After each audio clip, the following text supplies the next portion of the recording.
Hey, Mama.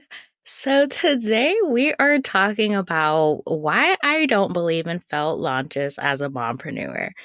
And I know this is like such a controversial topic. People tell you, well, if you would have did this, that, and the other, your launch wouldn't have failed, and all of these things. And one thing we see a lot in the online space, especially if you're active on social media, people sharing about their 5 and 6 figure launches and all of these things. And at times it can feel like, well, I didn't make that much from my launch. So was this a failed launch for me? So I really want to talk about that. And I'm also going to be sharing behind the scenes of 3 launches I did this year. So in 2023, and really talk about some things that can support you with getting maybe, I don't want to say better results, but are good things to do when you are launching a new offer. So let's jump into today's episode. Hey, Mama. Welcome to the Mompreneur podcast. I'm your host, Andrea Singletary, a wife, mama of 2, and former virtual assistant turned podcast strategist and producer. This is a podcast for the mama who is burnt out trying to build her business on social media. You're tired of putting in so much time and energy marketing your business on social media, only to hear crickets and barely get any engagement on your posts. You don't have time to waste as a busy mama, and you need an effective way to generate leads for your business. Well, Mama, you're in the right place. On this podcast, I will be giving you the inside scoop on how to create a podcast that generates consistent leads for your business on autopilot, mixed in with some mompreneur hacks and tips for growing your business as a busy mama. So grab your coffee, your notebook and pen, put in those earbuds, and let's dive in.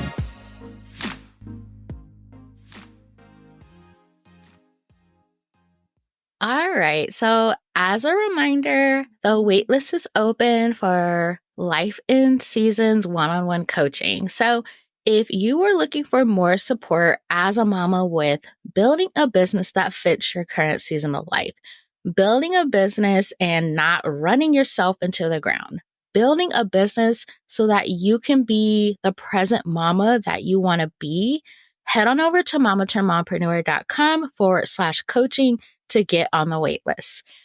Let's get into today's episode. So, failed launches as a mompreneur. I really do not like the term failed launch because I don't see it as a failure. But before we get into why I don't consider them failed launches, I want to give a recap and insight into 3 launches that I did this year. So at the start of this year, I launched a new offer. It was called, I think it was called Private Podcast VIP Days. Now, there were a few things wrong with this offer. First, I really didn't do the market research to see whether or not this was something that was actually needed or wanted, but also to really gauge, people's education on private podcasts and how to effectively use them in your business. The other thing was that I didn't really feel aligned with this offer. I was working with someone who was kind of like mentoring me at the time, and it was something that she thought was a really great idea, and I just went along with it. I kind of like accepted it and was like, okay, let me just give this a try. The other thing was that with this offer, I didn't talk about it enough. I think I posted about it a few times on Instagram, and I did like a short series on private podcast on my podcast, but I wasn't talking about it enough. I wasn't talking about the transformation enough. I wasn't even talking about the transformation really now that I think about it. I didn't do what I needed to do. But I wouldn't call it a failed launch in that I learned a lot from it. I learned what not to do when launching an offer. I also learned the importance of really leveraging like the different platforms you're on. Especially like I wasn't actively emailing my list at the time. Like there were a lot of things that I just didn't do. So I don't consider it a failed launch because I learned so much from it, but I also got the practice of putting myself out there. You know, when I first started my business as a virtual assistant back in 2021, I literally found all my clients either through Facebook groups or people I knew personally that had a business.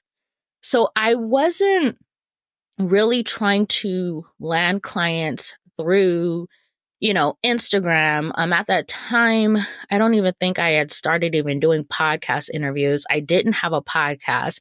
I really was just leveraging Facebook groups and my personal network. So I really didn't get the feel for like what it was actually to grow a community, engage with your community, and launch an offer to them. I had no experience with that technically. So doing this earlier this year, back in January, it really gave me a feel for what it was to like actually live launch something. And so I learned a lot from that. And it really helped prepare me for the second launch that I did this year, which was launching my podcasting for your business accelerator.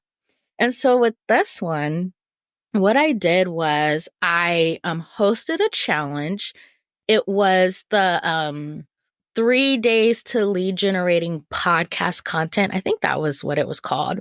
And I want to say it was over 30 women sign up for the challenge. And I really love that experience in that I got to engage with this community of women, really get to know them, like where they were at in their podcasting journey, what type of businesses they had. The majority of them were mamas. So even hearing about like how they've been navigating business and motherhood. And it was such an amazing experience. And it funneled into my podcasting for your business accelerator. And I had 3 women join.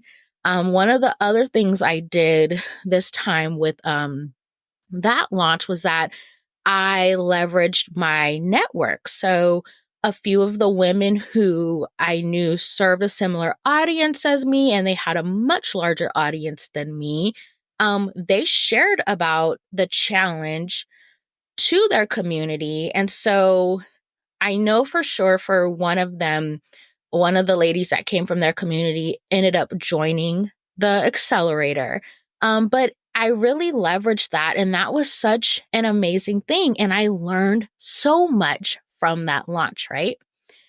I really learned I really enjoyed doing the challenge. It took a lot out of me, but I really enjoyed doing it. But just getting to do something in a new way and really planning it all out. And that was the other thing. Like I really took the time to plan out this launch, and I included my email in it this time. So I did like an email series on really trying to get women into the challenge. And then once I announced the accelerator, I did like not a flash sale. I did like a launch email series for that too. So really going through that whole process, writing out the launch emails and everything, and, really looking at the data, see who was clicking the link, being able to follow up with those people to see if they had any questions about the accelerator and different things. And it was such an amazing experience. Now, someone on the outside looking in, they may have seen this as a failed launch because I only had 3 women join. But for me, I saw it differently. I saw someone put herself out there and launched this new offer and really got visible, did something that she hadn't done in her business before, and then had 3 women trust me enough to invest in this program, which it was a 4-figure program, and trust me enough to really support them with, you know, elevating their podcast to be an effective part of their business, effective part of their marketing strategy and lead generation. That was huge for me. I also saw myself have my first 4-figure sales day. I had never had that in my business before. So that was huge for me. And again, I learned so much from it. And I really learned the importance of planning out your launch and really making sure you're priming your audience and doing, different things so that way you do yield great results. Now, one thing I also learned was that I needed to stop setting unrealistic expectations for myself based on where I was at in my business. And I'll talk about that in a little bit. I'll talk about that in a little bit. But that felt really good. I saw great results, and I did something I never did before. I achieved results that I never achieved before. So the last thing that I launched this year was I did the Black Friday Q1 visibility offers. Now, this one, again, I set really high, unrealistic expectations for myself. And I didn't, and I don't want to say they're unrealistic, but I did set high expectations for myself. And so for this one, I think for the 3 offers combined, there were like 20 spots available. And of the 20, I only sold 3. I sold 1 spot for each offer. But I learned a lot from it. One of the things I felt like I did a really good job of was priming my audience before, launching the offers. I got really great feedback on the emails that I sent, just the different responses and whatnot. And it was much more engaging and it felt really good to do it. This was kind of my way of shifting some from just being seen as, the go-to person for podcasting and really showing how I could support mom business owners in other ways, like with getting visible and really creating a visibility strategy that is customized to your current season of life. That's going to meet you where you're at. That's going to take into consideration your current capacity, the amount of time you have available, all of that.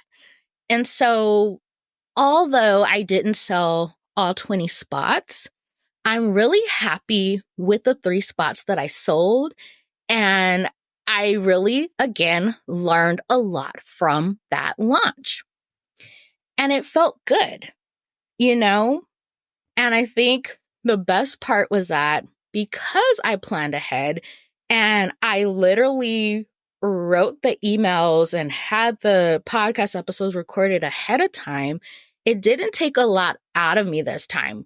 The first couple of times, or I don't want to say the first couple of times, when I launched the Podcasting for Your Business Accelerator, it took so much out of me. It was so draining. And that was because I hadn't written all of the emails ahead of time. I hadn't created the content ahead of time.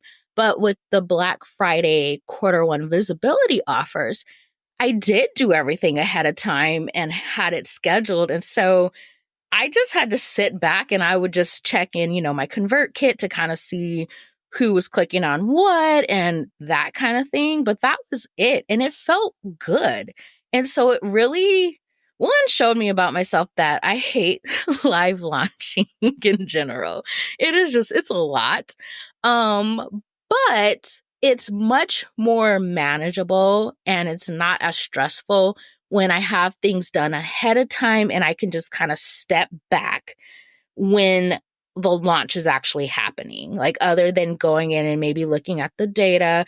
But I learned a lot from that, and I know the biggest thing was that my audience, although I was priming them, they still just saw me as like the go-to person for podcasting. And so I know that for me, especially now that I'm doing the life and business coaching, I have to earn your guys' trust in that area.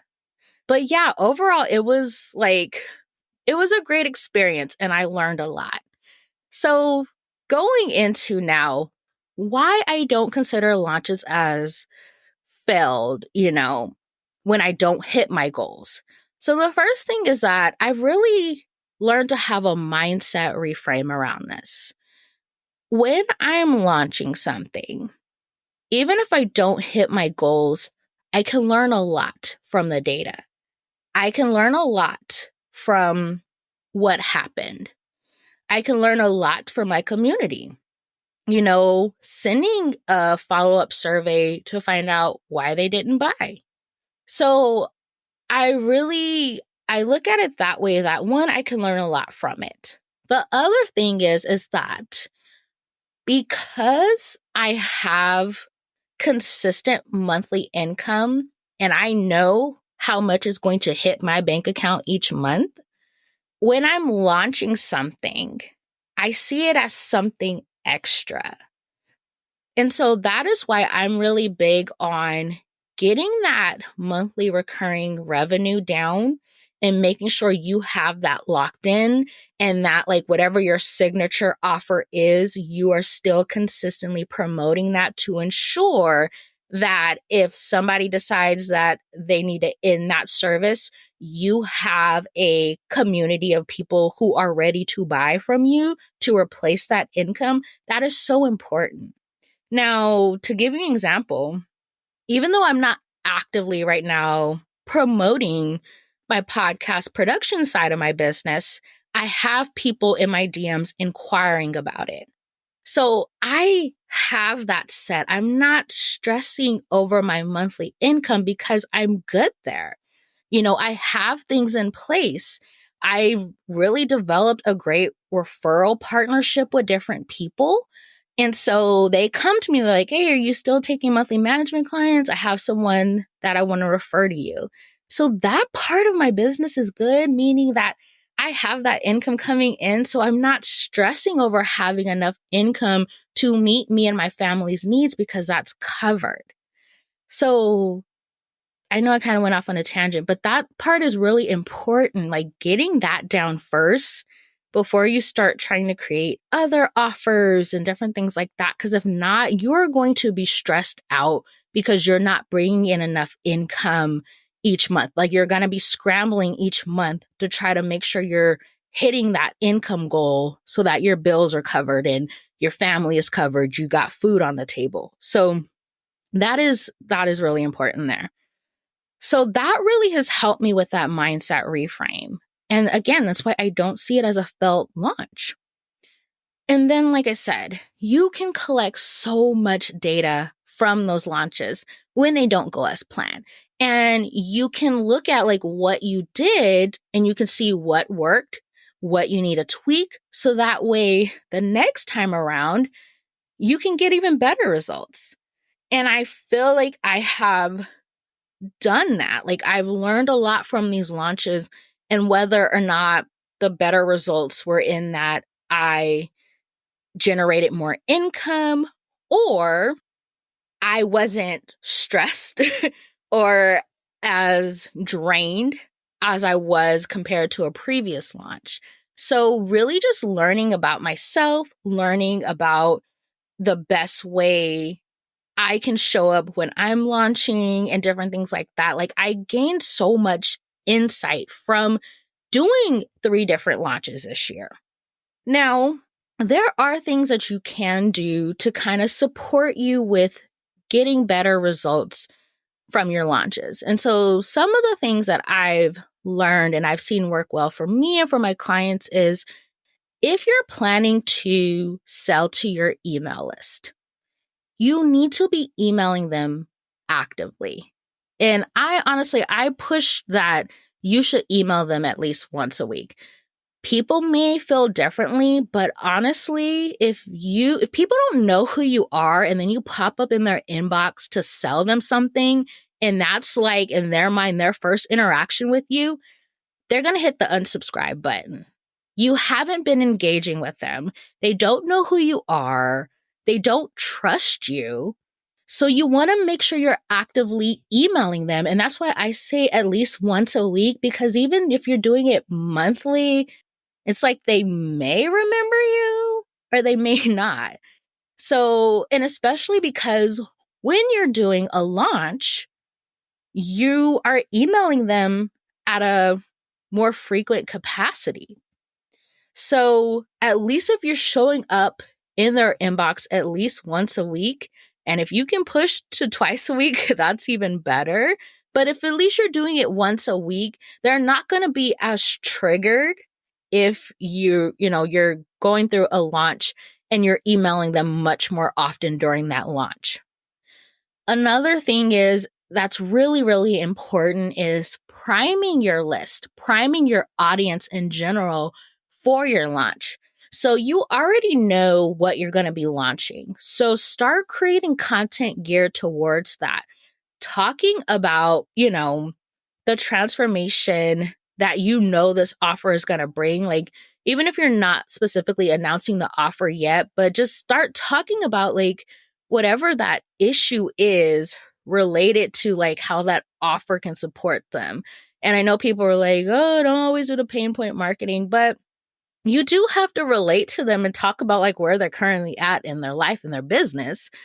But also to educating them around that specific offer. Like, what are some things that they need to know so that they can make that decision that that offer is for them? So just starting to kind of gear them up for them. So for me, that looked like talking about ways to get visible off of social media and why that's important as a mama.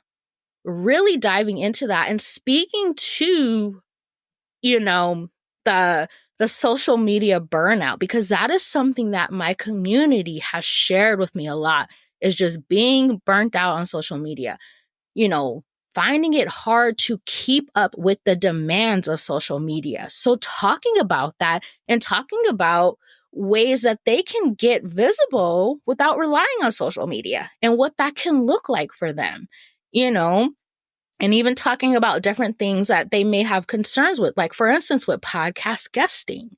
I know for some of the women in my community, it's like, well, I only have limited availability to record these interviews. So that is why I shared, if you are getting on other podcasts and the host is like a mom too, or just in general, like people are understanding, like if they really want you on your podcast, they would be willing to, make that adjustment and, make a time available that works for both of you guys. So just sharing about those different things to get the women in my community thinking about what is possible for them, what their visibility strategy can look like for them. And then here's how I can support you with that through the Q1 visibility offers. And then the last thing is that you really want to set realistic expectations for your launch. I fell at this, and I don't know if I'm ever going to not fail at this, because I'll be like, oh, I'm going to get 100 people to do da-da-da-da. Knowing good and well, I'm not at that point just yet in my mompreneur journey. I'm getting there. I've really been doing good about growing my community, through this podcast, through my email and everything, but not quite there yet. So you really do want to consider your audience size, but also how cold or hot your audience is, because that's going to determine whether or not, they're ready to buy. So just looking at the audience size that you have, and then from there, looking at, whether or not this is something they are ready for, whether or not this is something that they have been communicating to you that they want. So for instance, I've had multiple women in my community ask me about one-on-one coaching. And it was something that I've already have been kind of offering without actively acknowledging it, but it's just something I do for my, monthly management clients and even the ladies in the accelerator program. But I've been having more women in my community come to me say, hey, do you offer one-on-one coaching, related to building and growing a business as a mama?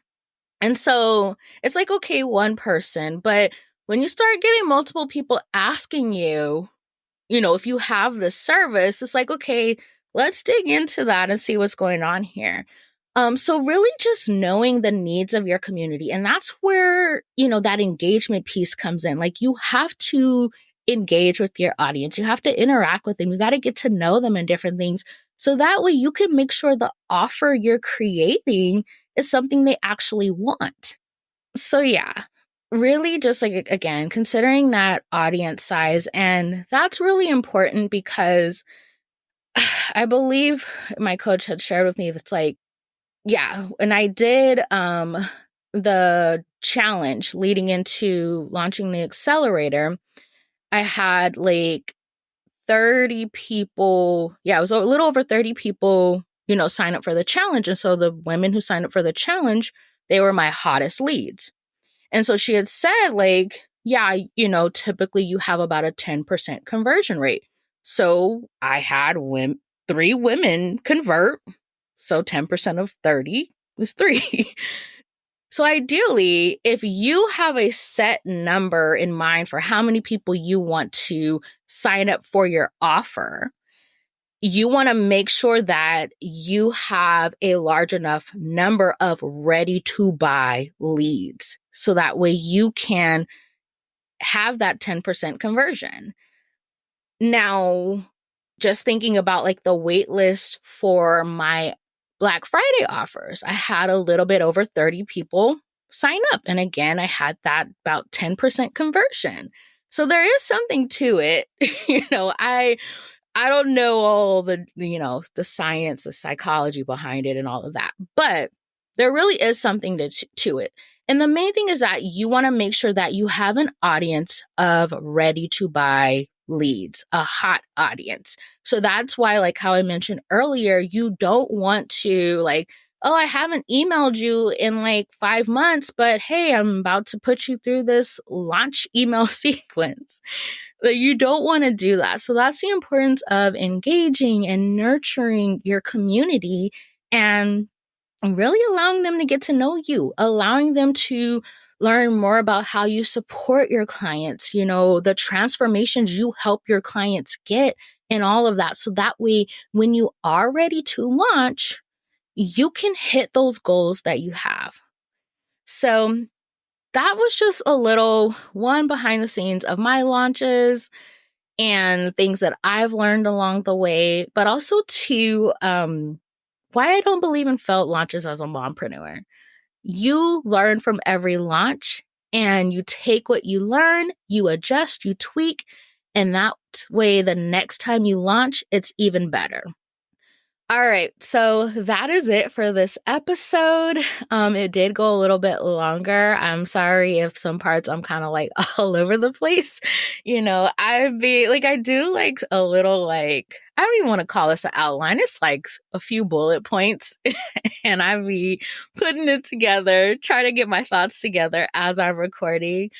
But you know what? I like to just be real with you guys, come as my authentic self and just share what is on my heart, the things that I've learned, and just be vulnerable with you guys. Like, I don't have it all together. I am growing, I am learning, but I will say I have come a long way in this business. I have expanded my business greatly, and it's just going to continue to go. Like, it's that snowball effect. Like, I have that momentum and I'm going to keep on going.